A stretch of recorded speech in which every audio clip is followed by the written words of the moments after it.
So we can get started if folks join on, that's totally fine too. But yeah, welcome to this info session about the Minnesota AmeriCorps Emergency Response Initiative. My name is Caitlin Dawkin, and I'm a senior manager that's working on this team of program staff to implement this AmeriCorps program across the state. I did work on the Emergency Response Initiative last summer as well, and worked with a team of folks to spearhead that in our first year as an AmeriCorps program. So I'm really, really excited personally to be back, to be able to share about this experience and to be able to work on this really important initiative. So thank you all for being here.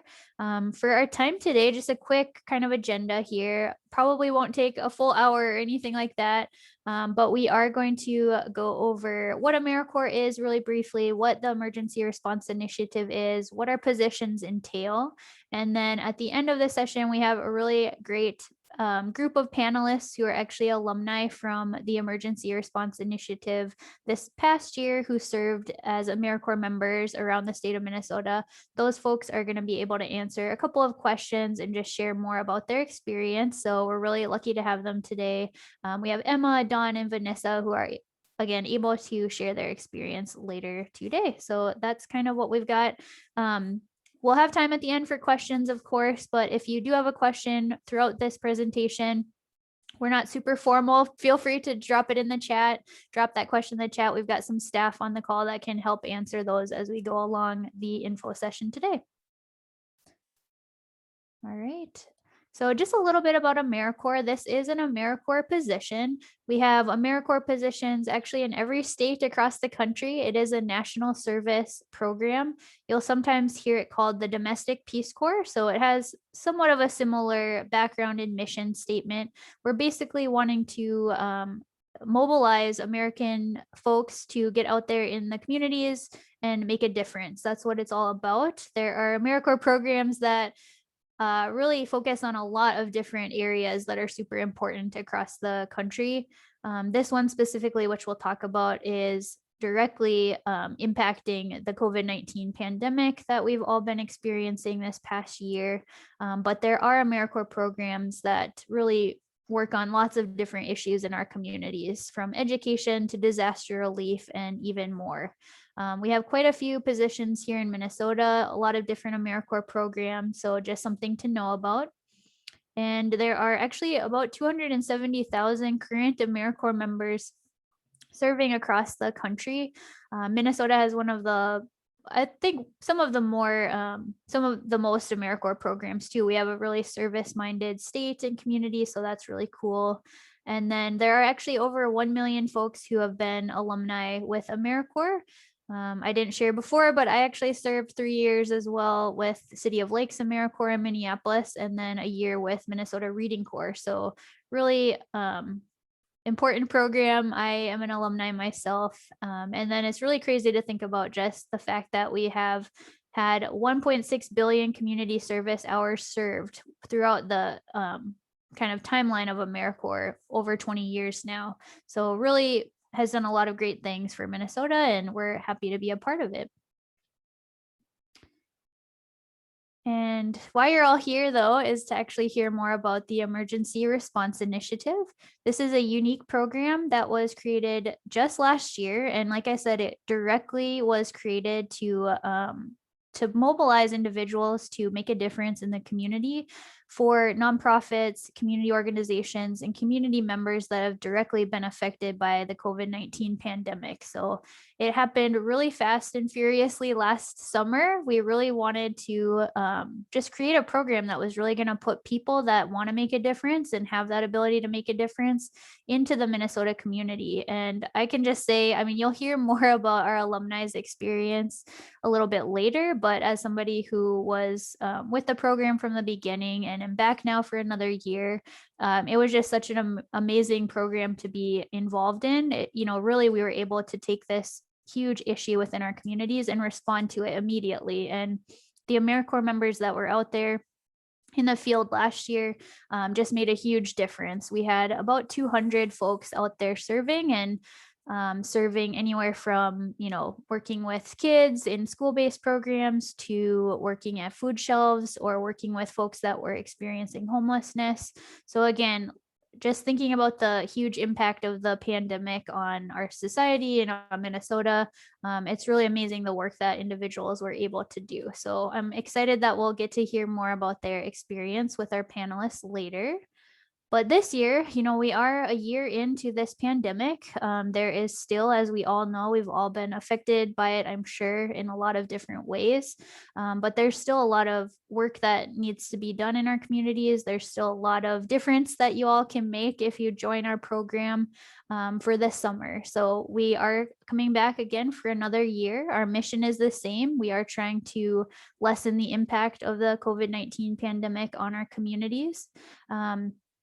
And the way that we do that is that we have AmeriCorps positions that you could apply for that are really based around a couple of different topic areas within our community. So we have a lot of positions this year across the state that are really focused on tutoring and academic enrichment type programs. So working directly with children, whether that is in a nonprofit setting or a school setting or even a childcare setting. That is a really important piece of our program this year. And yeah, I think the reason is obvious, but you can just think about the dramatic school year that children have had this year and just how difficult it may have been for folks, going virtual, not virtual, just a lot of disruption to the school, just of the school year through of no one's fault, but just something that we know a lot of children out there could use a little extra help and support this year. So we're excited to be able to put AmeriCorps members out there in the field to be able to help with that. We'll also have folks helping with individuals that are experiencing homelessness. Last year, we had a couple of partnerships with different counties in Minnesota to respond to that crisis. And so we're excited to be able to really meet that really urgent need within our communities. And then another really important area is food insecurity. So working with food shelves and other nonprofit organizations, just with just the huge impact of COVID. One of those things was just that food shelves across Minnesota were seeing a huge impact, having much more people reach out to receive their services. So it was really helpful to have AmeriCorps members there to really respond to that need. So that's, and also, public health and social support. So we have a lot of nonprofit partners that we're working with. I would say if you take anything away from this, it's just that if you want to make a difference and you have been affected by COVID-19 or you feel like you can make a difference in that area in your community, we will find a place for you. We have lots of different diverse options of AmeriCorps service opportunities for you this year.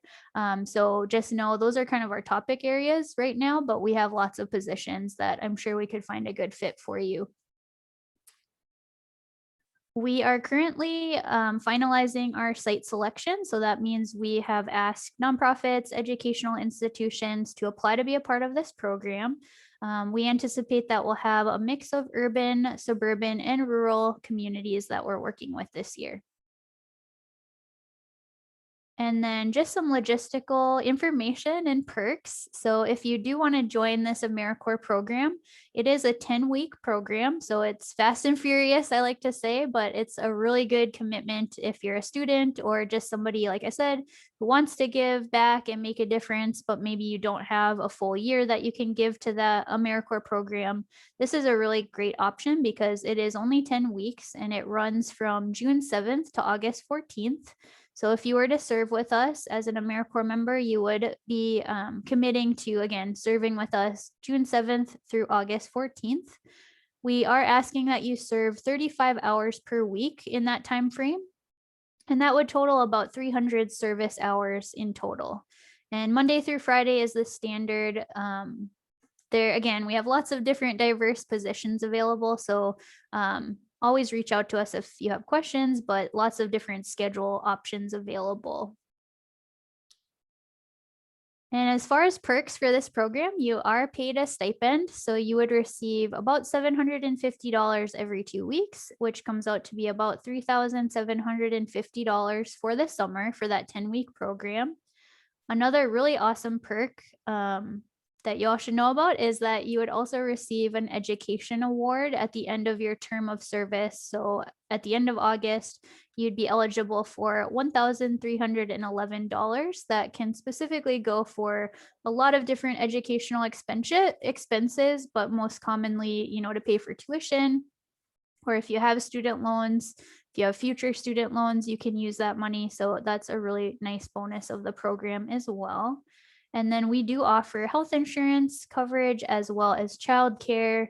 And then if you are a student, another kind of great benefit is just that we have federal student loan forbearance. So if you have student loans, you may be able to put those into forbearance. And then we have a tax, AmeriCorps will, pay that tax repayment on any forbearance that you've had build up. So it's just an interesting thing that we've got with AmeriCorps. We really want to get people to serve and make a difference in their community, so we are able to offer these benefits. And before I hand it off to our panelists and ask our first question, I'll just say that you can definitely find a lot more information at our website, which is serveminnesota.org/emergency response. Our application deadline for these tutoring and other service positions is May 19th, 2021, so May 19th. So yeah, we are hoping to get folks out there, be ready to start serving in June. But yeah, if you have any questions, you can always contact us at that email address as well, or check out our website, and we'll be happy to answer any questions that you have. All right, now for the fun part of the info session here. I just love hearing from our great alumni. This was a brand new program last year, so these folks really jumped in. Like I said, they were able to make a difference. They really had a diverse service experience too, working with different organizations throughout the summer. So we've got Emma Flynn, who worked with temporary housing, Vanessa Ledesma with temporary housing as well, and Dawn Fredrickson, who worked with the SHIFT organization. We will have them introduce themselves and talk a little bit more about their experience here shortly. So yeah, I don't know, we could maybe have Emma start, but Emma, if you want to introduce yourself and share why you applied to be a member. Sure. So hi, everybody. My name's Emma. I use pronouns like she, her, and hers. I'm a current fourth year undergrad at the University of Minnesota Twin Cities, studying health services management, public health, and philosophy. And as far as what got me interested in service, I think getting into AmeriCorps was kind of a long time coming. I initially became interested in kind of volunteering and community service back in elementary school when my brother was diagnosed with a rare type of brain tumor. He was just 4 at the time.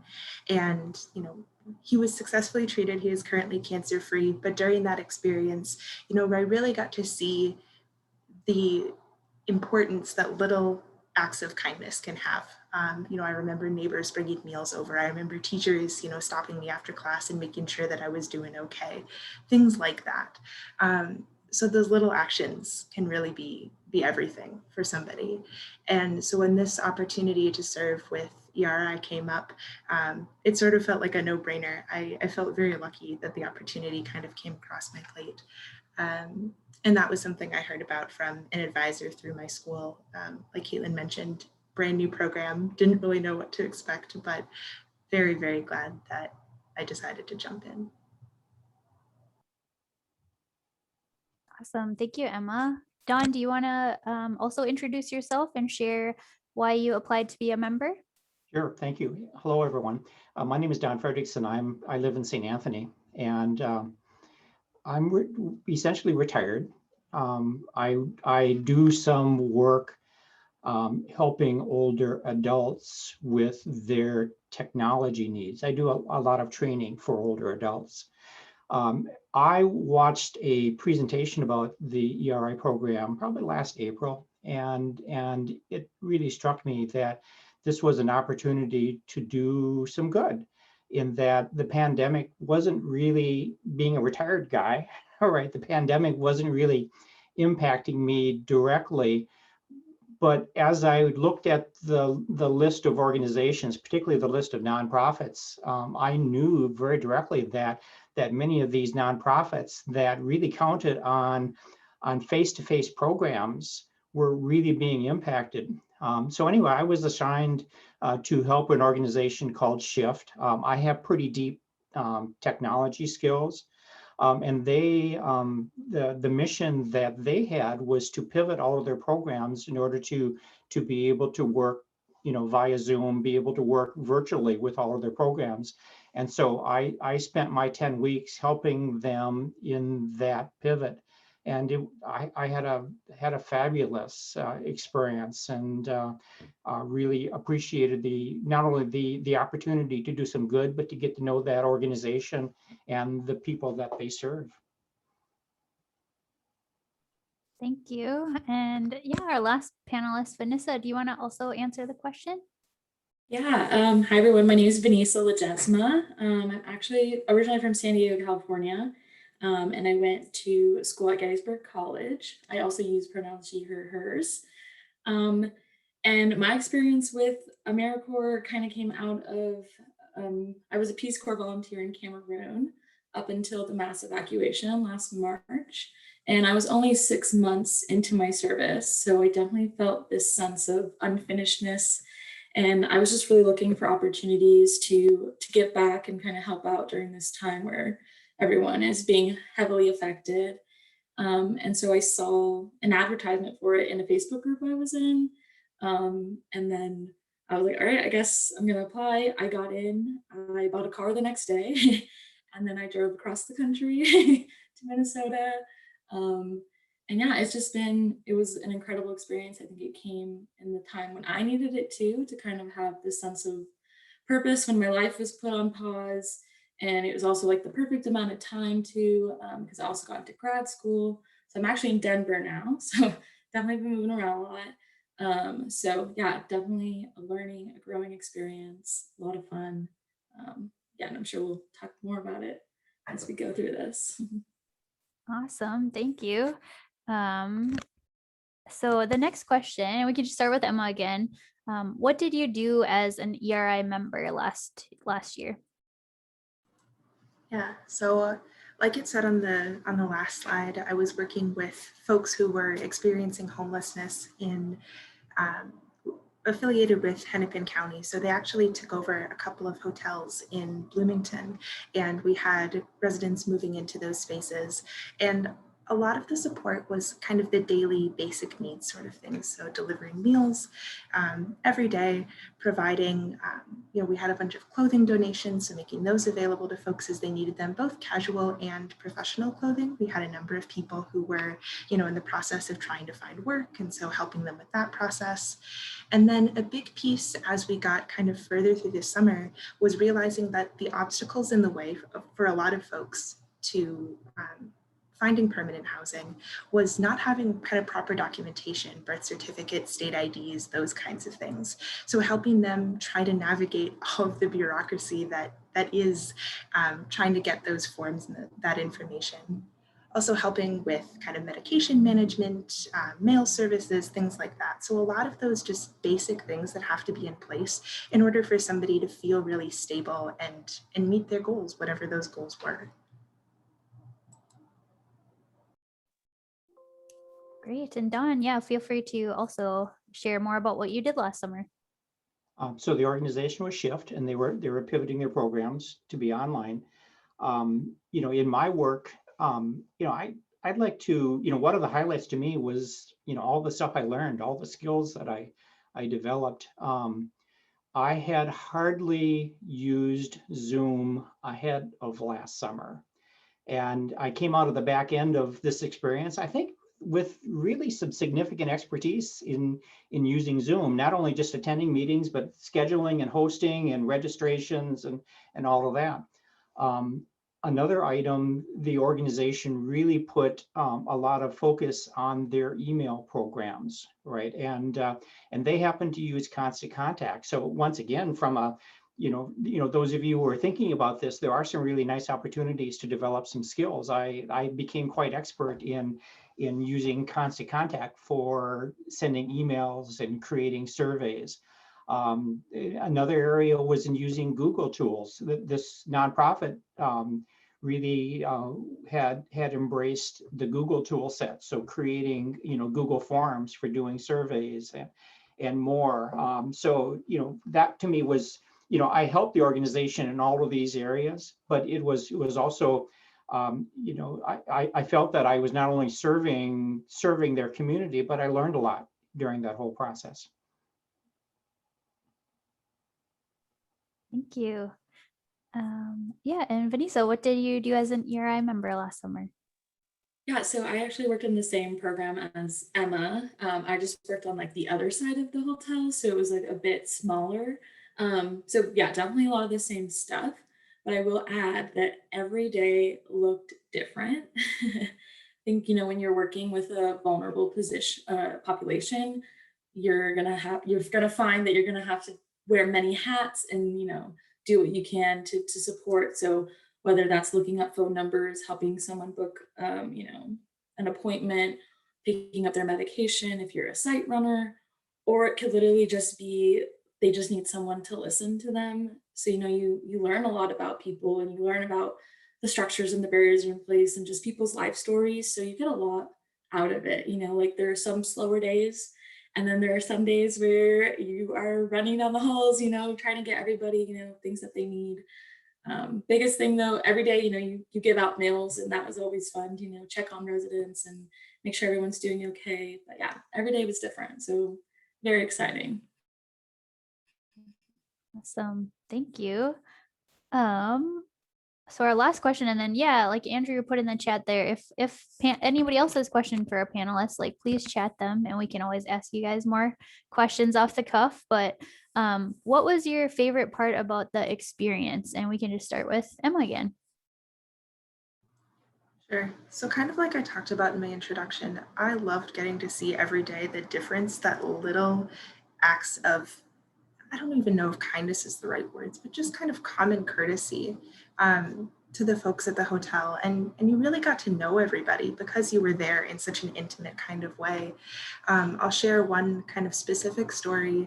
There was a guest that I first met when he was having a really rough day. There was some custody concerns going on with one of his kids. And I mean, he's experiencing homelessness. He's going through a lot and he really just needed somebody to vent to. So he came into our office and a few of us just sat with him and just let him talk. And we didn't try and offer solutions, but just let him kind of vent and say what he needed to say.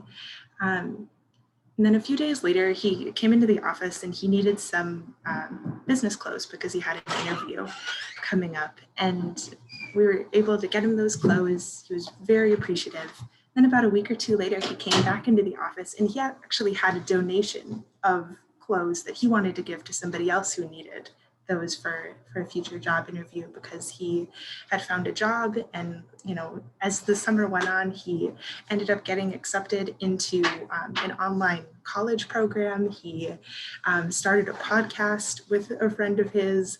It was just amazing to see that. And everybody has a different trajectory, but to see what could happen when he had the support that he needed, and even if that support was just us sitting there going, yeah, that sounds really hard. Thank you for sharing that with me, was incredible. And there's similar stories like that for everybody. It felt like you got to be part of so many triumphs over the course of the summer. And that was really, really special to be part of. Thank you. Yeah, that sounds meaningful. Yeah, Dawn, feel free to share as well. So this organization that I worked with works primarily with, let's just call them older adults. Their sweet spot is 55 plus, but going all the way up into their 90s. People are in their 90s. One of the more gratifying things was, helping some of these older adults who didn't have a lot of technology experience and had never heard of Zoom, all right, as an example. Helping coach them so that they could continue to participate in the programs. I think I can think of two, very specific examples of individuals. One was 90 plus who literally had not touched technology like this previously, and by the end of the time, they were regularly participating in the programs. And so it was fun to be able to impact individuals in that fashion. That certainly was one of my highlights. Thank you. My turn? Or... Yeah, go ahead. Sorry. Yeah, for me, I think it's definitely just the people, the other AmeriCorps members, the social workers we were working with, the people that were, temporarily housed in the hotels too. I mean, it was just, for me, coming from, San Diego, I didn't really know anybody in Minneapolis. So it was a really great, support system. And it was also great, to feel like I was somebody else's support system during this really, unprecedented time. And just, all the days where, there were a lot of wins, because Hennepin County was also helping people get housing. Like that was the goal, to get everybody housed by the time that it ended. I'm not sure if they fully succeeded, but I think, obviously they're still working with that.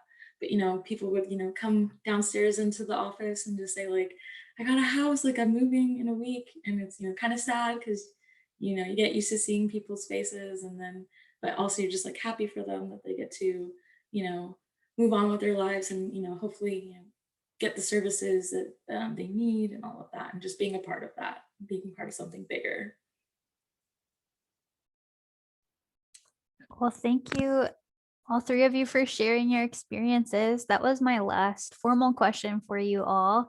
I don't see any other questions in the chat right now, but we do have Andrew Mueller, who is the Director of Talent Engagement here at the program that oversees the emergency response program.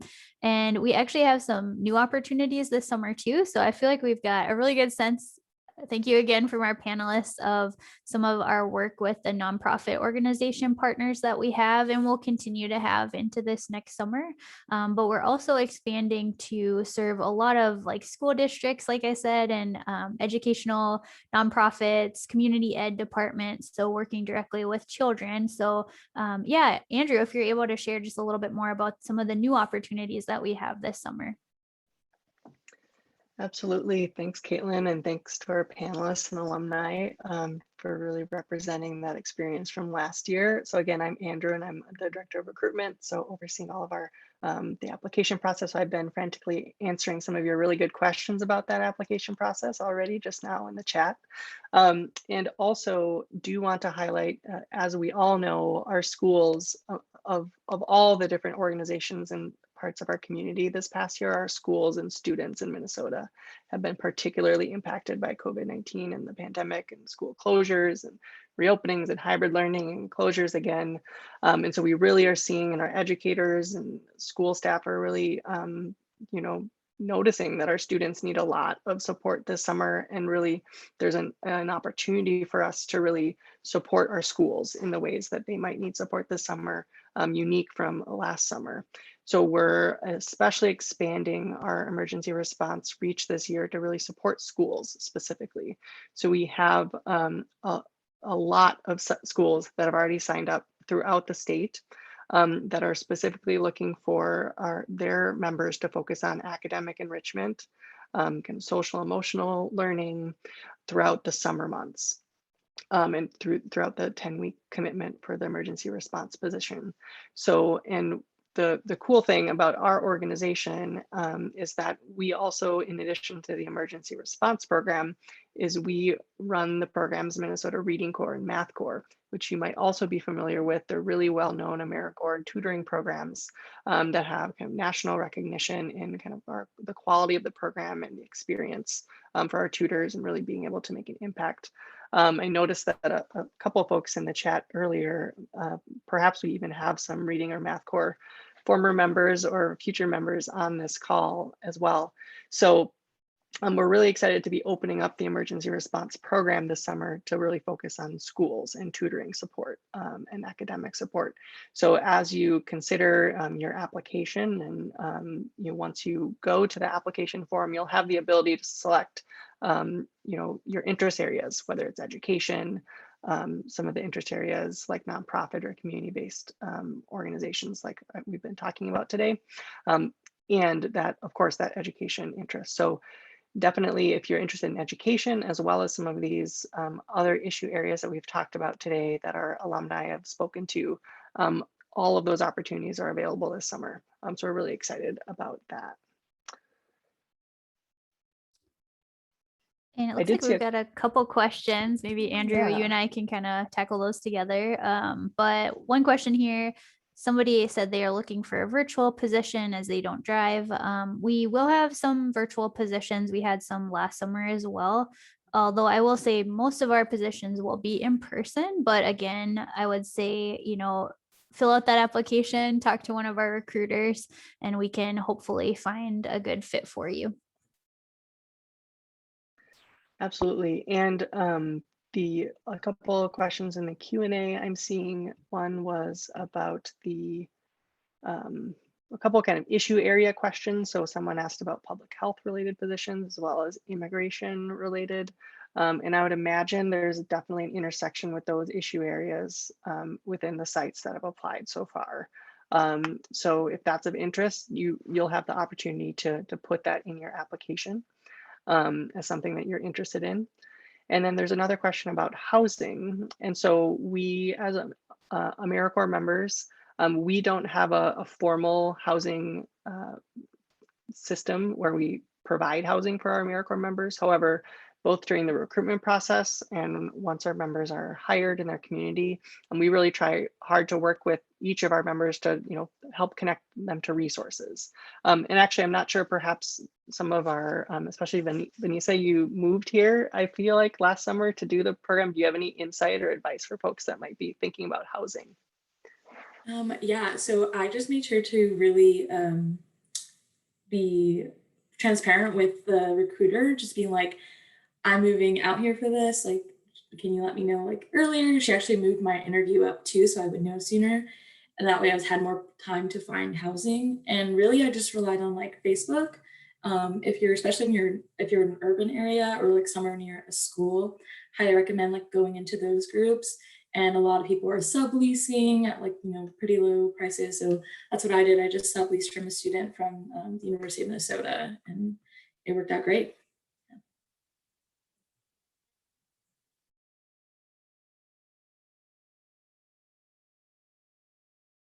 Yeah, thank you. I can't believe you decided to come from San Diego to cold Minnesota, although I suppose it was the summer, so it probably wasn't that cold. So there was a question about just kind of the education award. So it looks like somebody worked for a different AmeriCorps position and they didn't receive the education award. So one thing, all AmeriCorps programs are a little bit different. Most do have that education award. You do have to complete your term of service. So I don't know if that was the case for this particular person, but like for this emergency response program, it is kind of like an end of term bonus. So you have to make it all the way through the 10 weeks and then you would be eligible for that education award of about $1,300. There was a good question too about if you only can use it for educational purposes and then can you use it to pay for your children's tuition. AmeriCorps policies are always changing and we're definitely trying to advocate to change this particular policy just to be transparent. But right now, if you're 55 or older, you can pass that on to a parent or to a child, grandchild, foster child, stepchild, all of those categories. So that's a great bonus. However, you do have to be 55 or older as it's stated right now as an AmeriCorps policy. But I would say we can work with you. Or your recruiter or your program manager, if you're accepted into the position, can work with you to think through some creative ways that you might be able to use that educational expense, even if you're not a traditional student or you're not thinking about going back to college. There might be different ways that we can help you use it. So I wouldn't let that discourage you, but definitely something that you could bring up in your interview and just see if there's a way that you could brainstorm with our staff to see, yeah, if there's a way that you can utilize that great bonus. I don't think I see any other questions. Are you seeing some, Andrew? I do see one from Samuel here who's asking that depending on the service site, would members potentially qualify for a COVID vaccine, which is a really good question.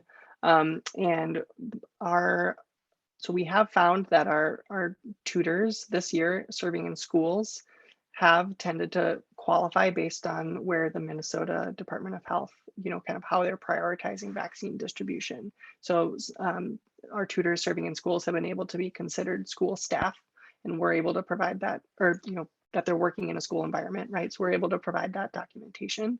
And we have had members successfully, kind of join educators in that vaccine push. So it would kind of depend on the service site and would depend on the kind of Minnesota state policy. So we don't have any sort of, we're unable to, just because we're an AmeriCorps program, that doesn't necessarily enable us to guarantee that. But I would imagine that a number of our service sites would kind of fall under some of those categories that the state of Minnesota is currently prioritizing for vaccination. Great question. And then I see there is a question about citizenship. So we do have, as an AmeriCorps program, there is a citizenship requirement, as it's a kind of like Caitlin mentioned earlier, the Domestic Peace Corps. So AmeriCorps as a federal program does require that our members are citizens or permanent residents of the US. So some kind of common examples that wouldn't qualify would be if someone is on a student visa, for example, or like a temporary work visa. But rather, it is important that folks have a residency, permanent residency, or citizenship status. So great question. And all of those details can be found, all the eligibility requirements, the kind of what it takes, kind of position info is all found in that application link, which has been chatted in the chat. And I think I just saw one more question in the chat too. So the question is just, how will people know that they found a position for this summer? So our application process is pretty smooth. Basically, you would go to that website. The application link has been chatted in the chat there, or you can find us on our website, a link to it. But you would go through, you'd fill out some pre-screening questions on the application, and then you'd be set with a virtual interview with one of our recruiters.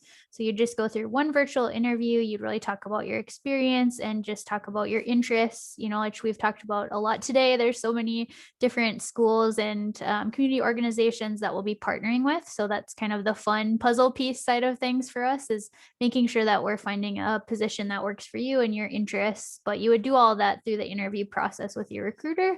And then we'll be offering positions on a rolling basis. So depending on when you get that scheduled, you could find out anytime now that the application is open and after you've gone through that interview. So we will have more information online about our specific community organizations and schools that we're partnering with once our site application process is finalized at the beginning of April. But that doesn't mean you have to wait, to apply. Our application is open. But again, you'll be able to find that information online in just a couple weeks once we get that finalized, if that's of interest to you.